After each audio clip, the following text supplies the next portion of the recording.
ಸ್ನೇಹಿತರೆ, ಕಲೆ ಮತ್ತು ಶಿಕ್ಷಣ ಯೂಟ್ಯೂಬ್ ಚಾನೆಲ್ಗೆ ಆತ್ಮೀಯವಾದ ಸ್ವಾಗತ ಸುಸ್ವಾಗತ.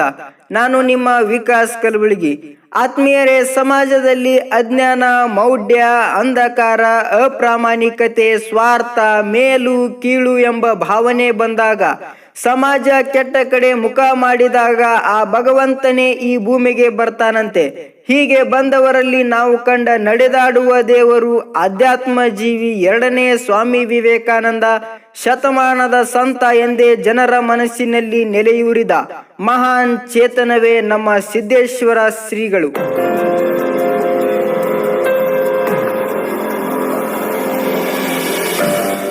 ಸ್ನೇಹಿತರೆ, ಅದು ಸೆಪ್ಟೆಂಬರ್ 5, 1941.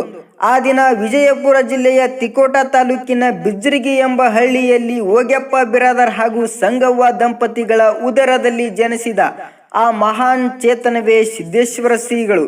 ಇವರ ಮೂಲ ಹೆಸರು ಸಿದ್ದಗೊಂಡಪ್ಪ ಬಿರಾದರ್. 4ನೇ ತರಗತಿಯಲ್ಲಿ ಓದುತ್ತಿರುವಾಗ ವಿಜಯಪುರದ ಜಾತ್ರೆಗೆ ಬಂದಾಗ ಜ್ಞಾನ ಯೋಗಾಶ್ರಮದ ಮಲ್ಲಿಕಾರ್ಜುನ ಶಿವಯೋಗಿಗಳ ಪ್ರವಚನವನ್ನ ಕೇಳಿದ ನಂತರ ಆಧ್ಯಾತ್ಮ ಇವರಲ್ಲಿ ಆವರಿಸಿ ಬಿಡುತ್ತೆ. ಹಾಗೆ ಇವರು ಆಶ್ರಮ ಕೂಡ ಸೇರಿ ಬಿಡ್ತಾರೆ. ಮಲ್ಲಿಕಾರ್ಜುನ ಶಿವಯೋಗಿಗಳಿಗೆ ಬೇಕಾದ ಶಿಷ್ಯ, ಹಾಗೆ ಸಿದ್ದಗೊಂಡಪ್ಪನಿಗೆ ಬೇಕಾದ ಆಧ್ಯಾತ್ಮ ಗುರು. ಆ ದಿನ ಗುರು ಶಿಷ್ಯರ ಸಂಗಮವೇ ಆಗಿ ಬಿಡುತ್ತೆ. ಸಿದ್ದಗೊಂಡನಪ್ಪನಾಗಿದ್ದ ಆ ವ್ಯಕ್ತಿ ಸಿದ್ದೇಶ್ವರರಾಗುತ್ತಾರೆ.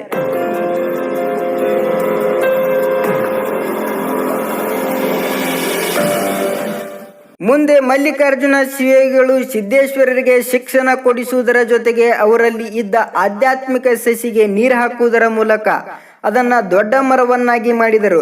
ಮಲ್ಲಿಕಾರ್ಜುನ ಶಿವಯೋಗಿಗಳು ಪ್ರವಚನಕ್ಕೆ ಹೋಗುವಾಗ ಸಿದ್ದೇಶ್ವರರನ್ನ ಕರೆದುಕೊಂಡೇ ಹೋಗ್ತಿದ್ರಂತೆ.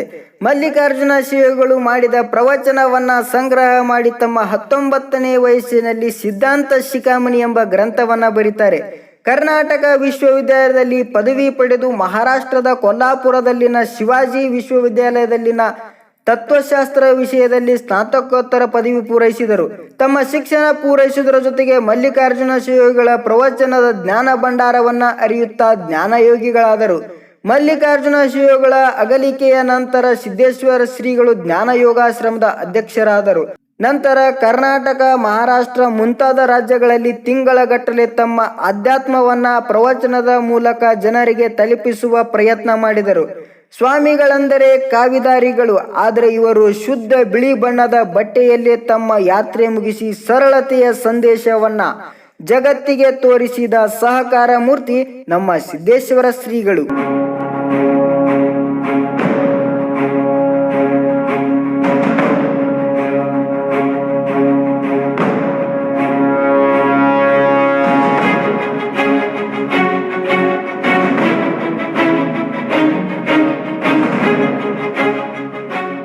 ಇಂದಿನ ಎಷ್ಟೋ ಸ್ವಾಮಿಗಳು ಮಠದ ಹೆಸರಿನಲ್ಲಿ ಅದೆಷ್ಟೋ ಆಸ್ತಿ ಸಂಪಾದನೆ ಮಾಡಿದ್ದಾರೆ.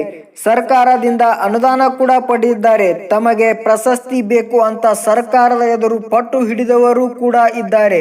ಇಂಥ ಸ್ವಾಮಿಗಳ ಮಧ್ಯೆ ಸಮಾಜವನ್ನ ತಿದ್ದುವ ಸ್ವಾಮಿಗಳು ಹೇಗಿರಬೇಕು ಅನ್ನುವುದಕ್ಕೆ ಉದಾಹರಣೆಯಂತಿದ್ದವರೇ ನಮ್ಮ ಸಿದ್ದೇಶ್ವರ ಶ್ರೀಗಳು. ಅನ್ನದಾತ, ಜ್ಞಾನದಾತ, ಕಾಯಕ ಯೋಗಿ ಅಂತ ಗೌರವದಿಂದ ಕರೆಯಲ್ಪಡುವವರು. ಇವರು ತಮ್ಮ ಪ್ರವಚನದ ಮೂಲಕ ಎಷ್ಟೋ ಜನರಿಗೆ ದಾರಿದೀಪವಾಗಿದ್ದಾರೆ.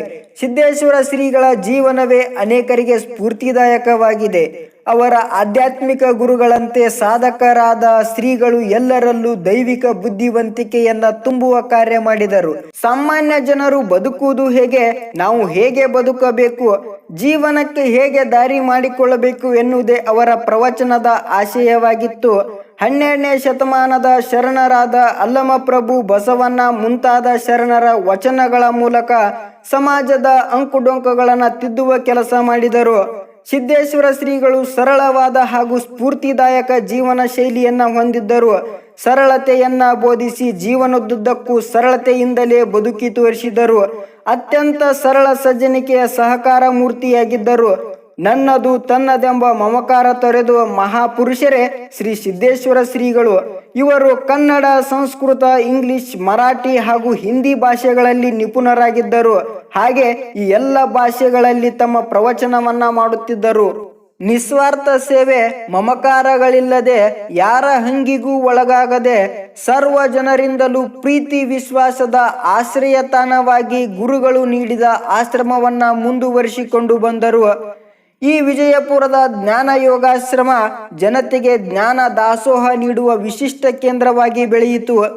ಆಸೆಯೇ ದುಃಖಕ್ಕೆ ಮೂಲ ಕಾರಣ ಎಂಬ ತತ್ವವನ್ನ ಅರಿತಿದ್ದ ಶ್ರೀಗಳು ತಮ್ಮ ಅಂಗಿಗೆ ಕಿಸೆಯನ್ನೇ ಹೊಲಿಸಿರಲಿಲ್ಲ. 2018ರಲ್ಲಿ ಭಾರತದ ಅತ್ಯುನ್ನತ ಪ್ರಶಸ್ತಿಗಳಲ್ಲಿ ಒಂದಾದ ಪದ್ಮಶ್ರೀ ಪ್ರಶಸ್ತಿ ಬಂದಾಗ ಅದನ್ನ ಬಹಳ ವಿನಯವಾಗಿ ಹಿಂದಿರುಗಿಸಿದರು. ನನಗೆ ಈ ಪ್ರಶಸ್ತಿ ಮೇಲೆ ಅಪಾರ ಗೌರವ ಇದೆ, ಸನ್ಯಾಸಿಯಾದ ನನಗೆ ಈ ಪ್ರಶಸ್ತಿ ಬೇಡ ಎಂದರು. ಅದಕ್ಕಿಂತ ಮುಂಚೆ ಕರ್ನಾಟಕ ವಿಶ್ವವಿದ್ಯಾಲಯ ಡಾಕ್ಟರೇಟ್ ನೀಡಲು ಬಂದಾಗ ಅದನ್ನು ಕೂಡ ನಿರಾಕರಿಸಿದರು. ಹೀಗೆ ಬೇಕು ಬೇಡಗಳ ಮಧ್ಯೆ ಏನೂ ನನ್ನದಲ್ಲ ಎಂದು ಬದುಕಿ ತೋರಿಸಿದ ಸಹಕಾರ ಮೂರ್ತಿಯೇ ನಮ್ಮ ಸಿದ್ದೇಶ್ವರ ಶ್ರೀಗಳು.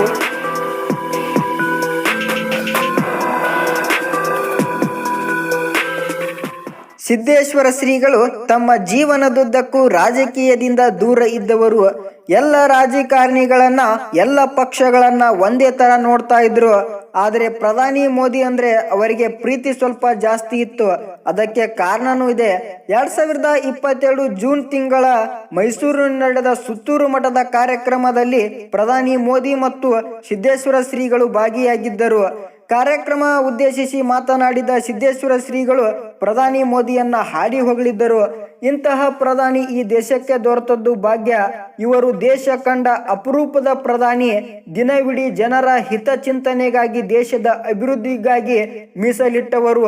ಇವರು 100 ವರ್ಷ ಚೆನ್ನಾಗಿ ಬದುಕಲಿ ಅಂತ ಹೇಳಿದ್ರು.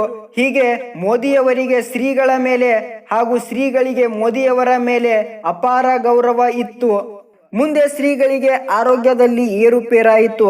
ಆಶ್ರಮದಲ್ಲಿ ಚಿಕಿತ್ಸೆ ಪಡೆಯುತ್ತಿದ್ದ ಶ್ರೀಗಳು ಆಸ್ಪತ್ರೆಗೆ ದಾಖಲಾಗಲು ನಿರಾಕರಿಸಿದರು. ಉತ್ತಮ ಚಿಕಿತ್ಸೆ, ದೊಡ್ಡ ಆಸ್ಪತ್ರೆ ಅಂತ ಬಂದ ರಾಜಕಾರಣಿಗಳಿಗೆ ಕೈಮುಗಿದು ಪ್ರಕೃತಿಯನ್ನ ವಿರೋಧಿಸಿ ಬದುಕುವ ಇಚ್ಛೆ ತಮಗಿಲ್ಲ ಅನ್ನೋದನ್ನ ಶ್ರೀಗಳು ಸ್ಪಷ್ಟಪಡಿಸಿದರು. ಇಲ್ಲಿನ ಜನರ ಅಜ್ಞಾನದ ಅಂಧಕಾರವನ್ನ ಹೊಡೆದೋಡಿಸಲು ಅವನೇ ಕಳಿಸಿಕೊಟ್ಟ ಆ ಬೆಳಕಿನ ಜ್ಯೋತಿಯನ್ನ ಜನವರಿ 2, 2023ರಂದು ವೈಕುಂಠ ಏಕಾದಶಿಯ ದಿನ ಅವನೇ ತನ್ನಲ್ಲಿ ಕರೆಸಿಕೊಂಡ. ತಾವು ಸಾಯುವ ಮುನ್ನವೇ ತಮಗೆ ಸ್ಮಾರಕವನ್ನ ನಿರ್ಮಿಸಿಕೊಳ್ಳುತ್ತಿರುವ ಈ ಸಮಾಜದಲ್ಲಿನ ಸ್ವಾಮಿಗಳನ್ನ ಕಂಡಿದ್ದ ಶ್ರೀಗಳು 2014ರಲ್ಲಿ ತಮ್ಮ ಅಂತ್ಯಕ್ರಿಯೆ ಹೀಗೆ ಆಗಬೇಕೆಂದು ಪತ್ರ ಬರೆದು ಹೈಕೋರ್ಟ್ನಿಂದ ಸಹಿ ಸಹಿತ ಮಾಡಿಸಿದ್ರು. ತಮ್ಮ ದೇಹವನ್ನ ಮಣ್ಣಿನಲ್ಲಿಡಲು ಇಚ್ಛಿಸಲಿಲ್ಲ.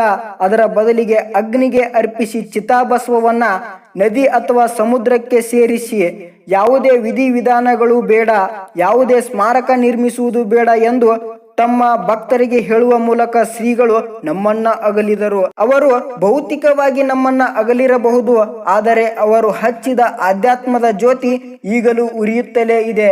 ಇಂತಹ ಮಹಾನ್ ಸಾಧಕರ ಸಾಧನೆಯನ್ನ ಎಷ್ಟು ಹೇಳಿದರೂ ಕಡಿಮೆ ಅನ್ಸುತ್ತೆ. ಇದಾಗಿತ್ತು ಸ್ನೇಹಿತರೆ ನಾವು ಕಂಡ ನಡೆದಾಡುವ ದೇವರ ಜೀವನಗಾಥೆ. ಮತ್ತೊಂದು ವಿಡಿಯೋದೊಂದಿಗೆ ಮತ್ತೆ ತಮ್ಮ ಮುಂದೆ ಬರ್ತೀನಿ ಅಂತ ಹೇಳುತ್ತಾ ಈ ಒಂದು ವಿಡಿಯೋವನ್ನ ಇಲ್ಲಿಗೆ ಮುಗಿಸ್ತೀನಿ. ಜೈ ಹಿಂದ್, ಜೈ ಕರ್ನಾಟಕ.